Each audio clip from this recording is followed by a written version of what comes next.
Hello friends, this is the C S corner. कैसे आप लोग? होप सो आप लोग अच्छा होंगे। मैं भी यहाँ पे अच्छा हूँ। फ्रेंड्स, आज हम लोग मोस्ट इम्पॉर्टेंट चैप्टर करने जा रहे हैं जो आपके एग्ज़ाम्स के लिए minimum 12 marks and maximum 20 marks में पूछे जाते हैं। और ये मोस्ट इम्पॉर्टेंट है क्योंकि एवरी एग्ज़ाम में इससे क्वेश्चन आना ही आना है। तो मिनिमम 12 मार्क्स में और मैक्सिमम 12 मार्क्स में। ये मेरा जो क्लासेज है वो कॉन्सेप्ट्स क्लासेज है और कॉन्सेप्ट्स क्लास अप्रॉक्स 3 से 4 क्लासेज आपका चलेगा, क्योंकि मैं यहाँ पे बहुत ही ज़्यादा डिटेल में एक एक कॉन्सेप्ट्स को डिटेल में डिस्कशन करने जा रहा हूँ।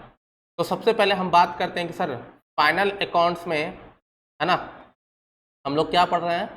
Final account. फाइनल अकाउंट में जनरली बनाया क्या जाता है? तो फाइनल अकाउंट में जो बिजनेसमैन होते हैं वो अपना ग्रॉस प्रॉफिट या नेट प्रॉफिट जानने की कोशिश करता है ना। ग्रॉस प्रॉफिट या नेट प्रॉफिट, मतलब ग्रॉस प्रॉफिट का मतलब वो जो धंधे से जो धंधा कर रहा है उससे ग्रॉसली कितना कमा रहा है, मतलब वो घर पूरा नहीं ले। ग्रॉस का मतलब क्या है कि जिस वैसा अमाउंट जो पूरा घर में नहीं ले जा सकता। मतलब नेट प्रॉफिट वैसा अमाउंट होता है जिसको काट करके मतलब पूरा का पूरा वो घर पे लिया जा सकता है, जिसपे इनकम टैक्स उसको पे करना होता है। क्या पे करना पड़ता है? इनकम टैक्स पे करना पड़ता है।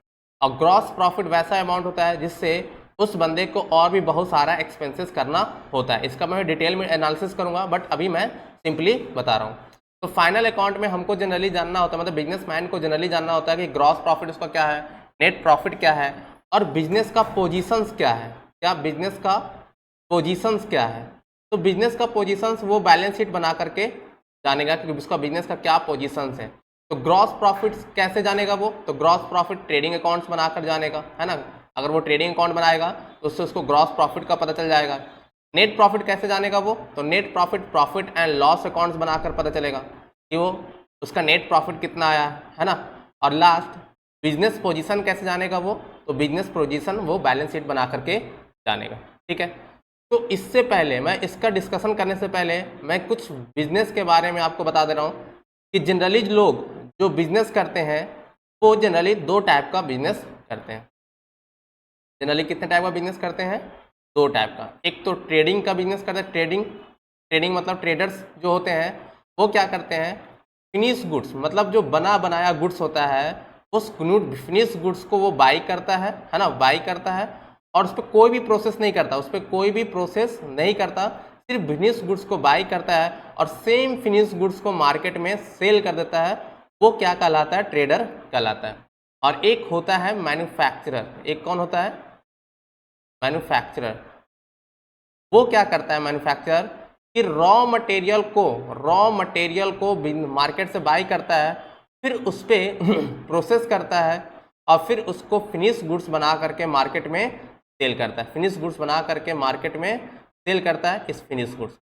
अब देखो, प्रोसेस करते टाइम पे उसको कुछ बाई प्रोडक्ट भी आ सकते हैं। मतलब बाई प्रोडक्ट का मतलब वर्क इन प्रोग्रेस भी बोल सकते हो, जो अभी कंप्लीट नहीं हुआ है।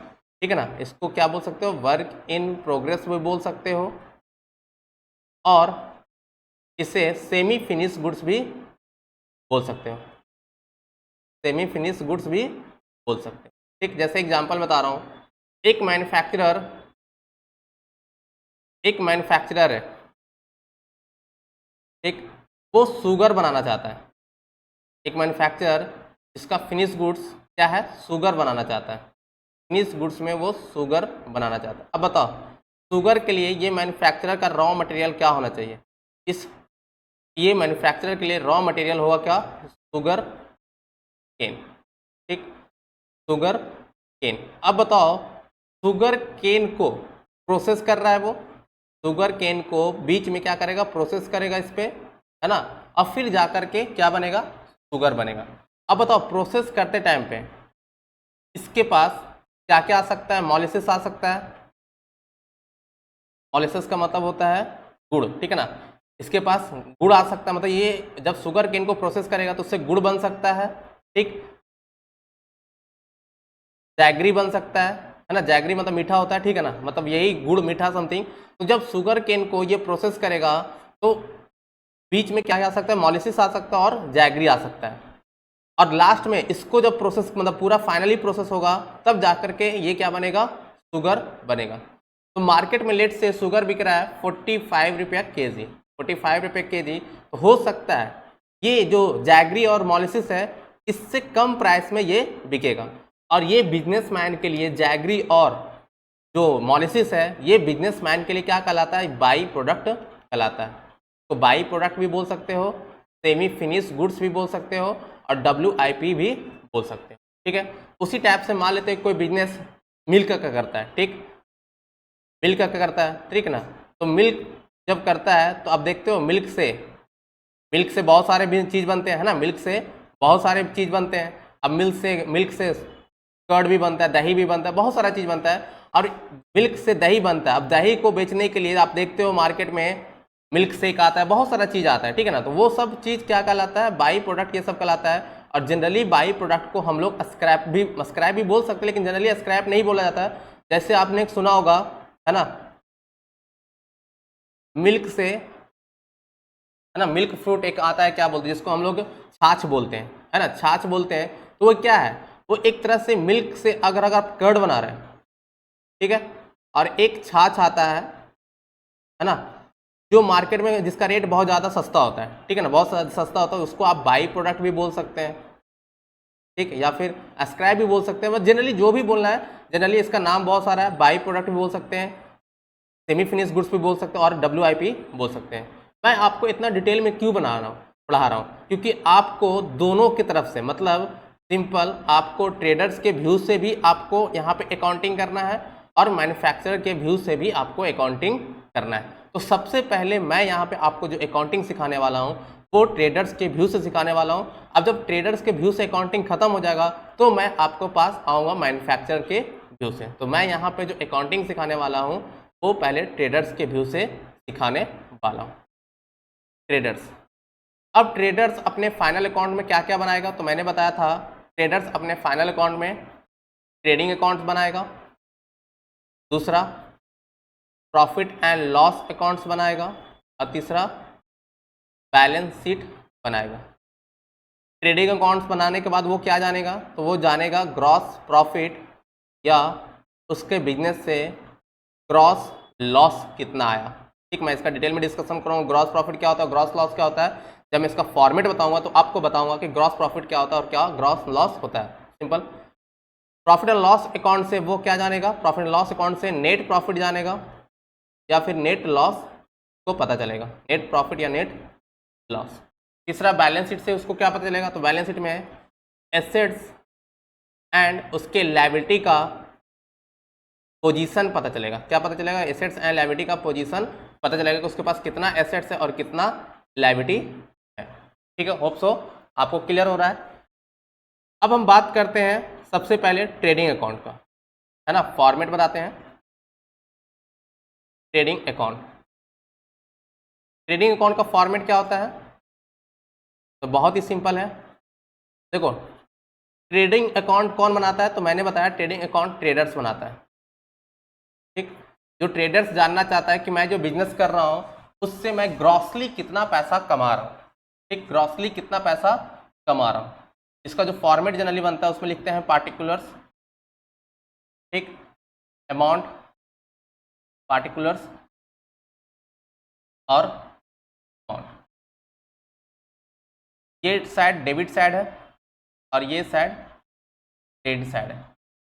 डेबिट साइड में क्या लिखेगा ट्रेडर्स, डेबिट साइड में ऑल एक्सपेंसेस या लॉसेस जो भी हो रहा है, जनरली लॉसेस नहीं बोल सकते हैं क्योंकि मैं यहाँ पे डायरेक्ट नेचर का एक्सपेंसेस की बात कर रहा हूँ।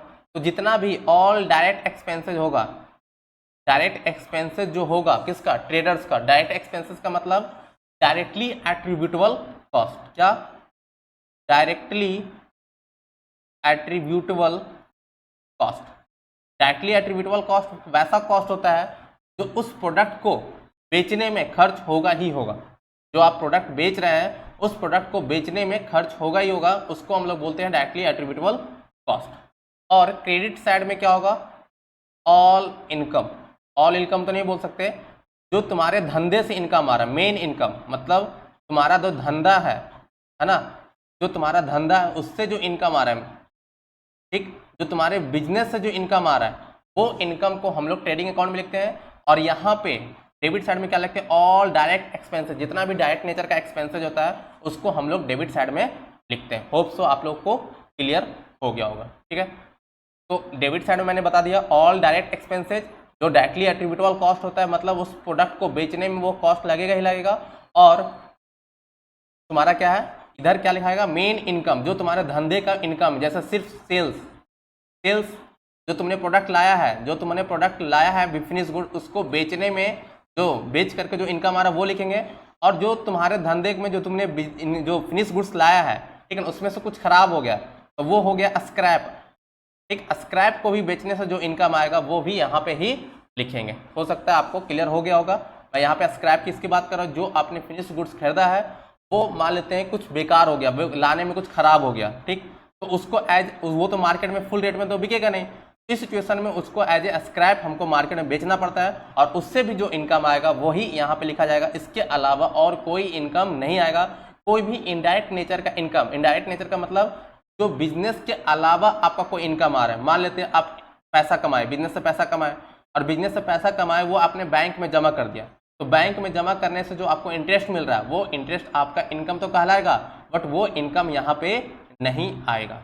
मान लेते हैं आपने कोई पैसा इनकम जो कमाया वो किसी कंपनी में इन्वेस्ट कर दिया, और किसी कंपनी में इन्वेस्टमेंट करने से आपको डिविडेंड मिला या इंटरेस्ट मिला, कुछ भी जो आप रिसीव कर रहे हैं सेल्स के अलावा या स्क्रैप को सेल करने के अलावा आप कोई पैसा रिसीव कर रहे हैं, वो आपका ट्रेडिंग अकाउंट में नहीं आएगा, वो आपका जाएगा प्रॉफिट एंड लॉस अकाउंट्स में।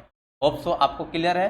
अब यहाँ पे मैं आपको फॉर्मेट में कुछ एग्जाम्पल देके बता दे रहा हूँ कि यहाँ पे आपको क्या क्या लिखना है। ठीक है, तो सबसे पहले हम बात करते हैं डेबिट का। डेबिट में क्या क्या हम लोग लिखेंगे, तो सबसे पहले तो आपका बिजनेस में अगर कोई ओपनिंग स्टॉक है ना, तो उस ओपनिंग स्टॉक को आप डेबिट साइड में लिखेंगे, to opening stock of finish goods. Please आप ध्यान रखिएगा, जो भी स्टॉक फिनिश गुड्स का होगा वही आपका ट्रेडिंग अकाउंट में आएगा।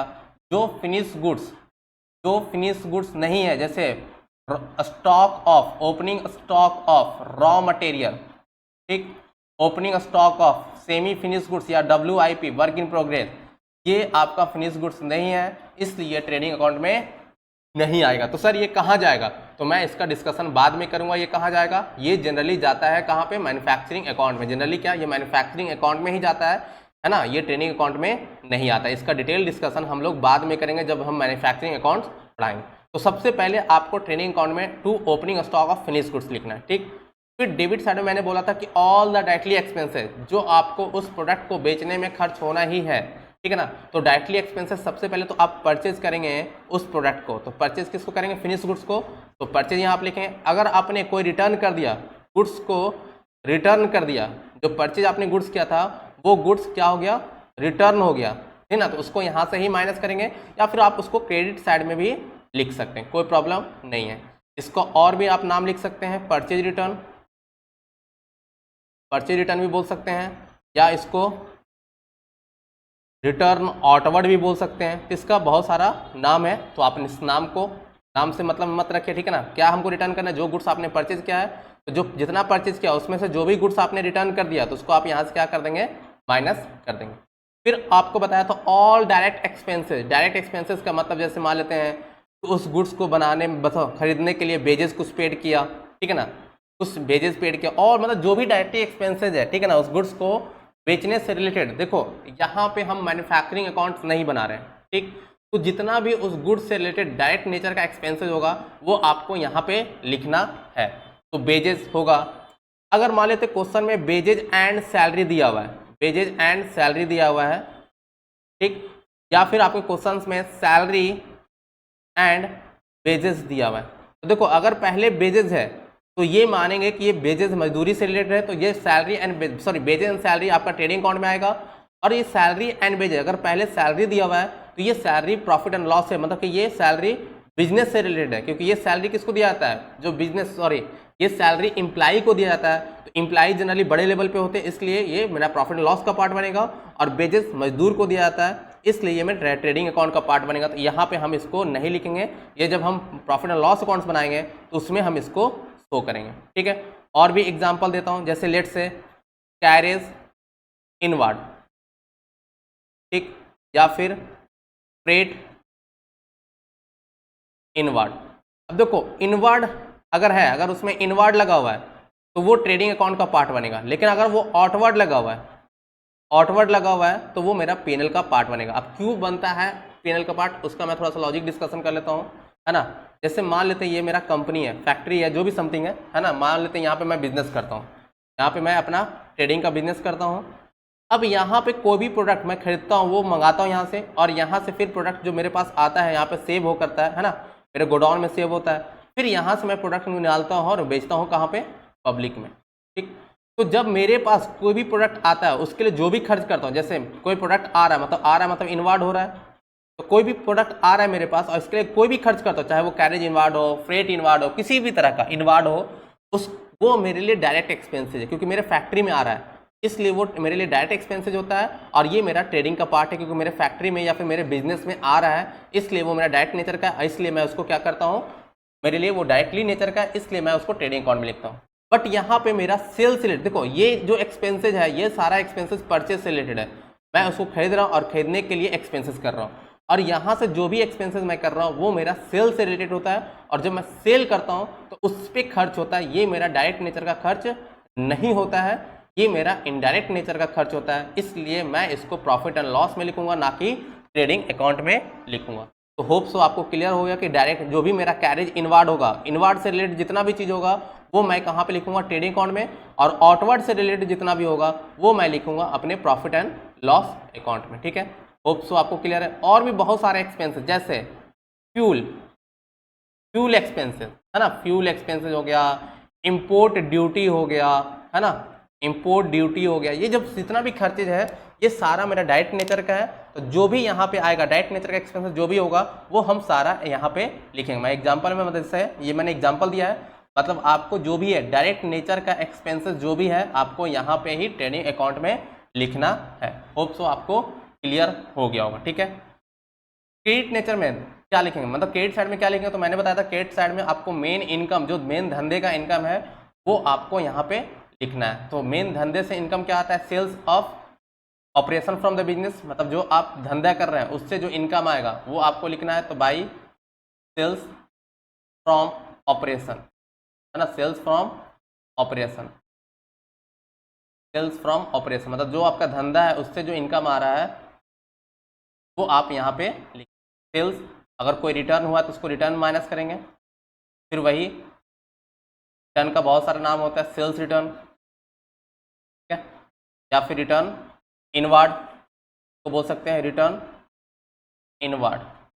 अब देखो रिटर्न इनवर्ड और रिटर्न आउटवर्ड को समझने के लिए फिर से मैं आपको बताता हूँ। देखो जैसे मान लेते हैं ये मेरा बिजनेस है, ठीक, अगर मेरा गुड्स यहाँ पे आ रहा है तो मैं जब गुड्स आ रहा है तो मैं क्या कर रहा हूँ, गुड्स को परचेज कर रहा हूँ, और गुड्स जब मैं यहाँ से जिससे लिया था उसको रिटर्न कर रहा हूँ, जिससे लिया था उसको रिटर्न कर रहा हूँ, तो देखो मेरे फैक्ट्री से जा रहा है ना, तो मेरे फैक्ट्री से क्या हो रहा है, आउटवर्ड हो रहा है, क्या हो रहा है, आउटवर्ड हो रहा है, इसलिए मैं इसको बोलता हूँ return outward.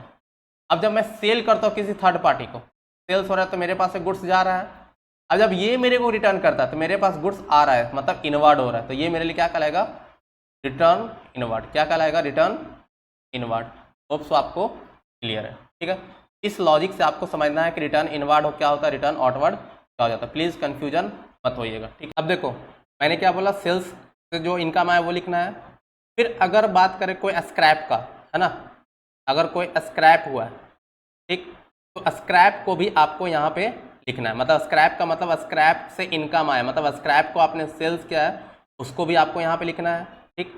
By closing stock, last में क्या लिखेंगे, क्लोजिंग स्टॉक, अगर आपके पास कुछ स्टॉक बच गया है तो उसको भी आपको यहाँ पे लिखना है। उसके बाद क्या करना है, आपको डेबिट और क्रेडिट को क्या करना है, ऐड करना है, ठीक है। ये मेरा क्रेडिट का बैलेंस है और उधर क्या है, मेरा डेबिट का बैलेंस है, ये मेरा क्या है, डेबिट का बैलेंस है ना, ये मेरा डेबिट साइड का बैलेंस है और ये मेरा क्रेडिट साइड का बैलेंस है। आप दोनों को ऐड कीजिएगा, ऐड करके जिधर ज़्यादा होगा, मतलब क्रेडिट साइड का मान लेते 10 लाख आ रहा है, ठीक, और डेबिट साइड का ऐड करने से 9 लाख आ रहा है, तो आपको टोटल 10 लाख दोनों साइड लिखना है, टोटल 10 लाख लिखना है, और फिर इसका बैलेंसिंग फिगर, क्योंकि 10 लाख माइनस 9 लाख कीजिएगा तो कितना आएगा, 1 लाख, तो तो आपका जो बैलेंसिंग फिगर आएगा, इस बैलेंसिंग फिगर को आपको क्या लिखना है, ग्रॉस प्रॉफिट।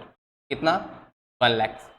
और इस ग्रॉस प्रॉफिट को ट्रांसफर कहाँ करना है, gross profit transfer to profit and loss account. ठीक है, तो जब हम लोग प्रॉफिट एंड लॉस अकाउंट, मैं अभी डिस्कशन नहीं कर रहा हूँ, जब हम लोग प्रॉफिट एंड लॉस अकाउंट्स बनाएंगे, है ना, तो इस सिचुएशन में इस ग्रॉस प्रॉफिट को हम लोग कहाँ ट्रांसफर करेंगे, ग्रॉस प्रॉफिट के क्रेडिट साइड में। ठीक है, कि ये मेरा इनकम है, इनकम मेरा क्या होता है, क्रेडिट होता है, इसलिए मैं इसको ट्रांसफर कर देता हूँ ग्रॉस मतलब प्रॉफिट एंड लॉस के अकाउंट के क्रेडिट साइड में। होप सो आपको क्लियर है। ठीक है, प्रॉफिट एंड लॉस को कहाँ पे साइड करेंगे, कहाँ पे ट्रांसफर करेंगे, तो ग्रॉस प्रॉफिट को ट्रांसफर करेंगे प्रॉफिट एंड लॉस में, प्रॉफिट एंड लॉस अकाउंट में क्रेडिट साइड में। होप सो आपको क्लियर है। ठीक, लेकिन लेट से मान लेते हैं कि जब ट्रेडिंग अकाउंट को ऐड कर रहा था टोटल, तो डेबिट साइड का बैलेंस जो आ रहा था, डेबिट साइड का बैलेंस आ रहा था 10 लाख रुपया। डेबिट साइड में जो बैलेंस आ रहा था वो कितना आ रहा था, 10 लाख। और क्रेडिट साइड में, क्रेडिट साइड का जो बैलेंस आ रहा था वो आ रहा था 9 लाख रुपया। तो जितना जिधर ज़्यादा होगा उसको मैंने बोला था टोटल लिखने के लिए, तो 10 लाख क्रेडिट साइड में आ रहा है, तो हम लोग दोनों साइड में 10 लाख लिखेंगे। ठीक, दोनों साइड में 10 लाख लिखेंगे। और क्रेडिट साइड में कितना आ रहा था, क्रेडिट साइड में देखो 9 लाख आ रहा था, है ना, मैंने एग्जाम्पल लिया है कि मेरा क्रेडिट साइड में 9 लाख आ रहा है।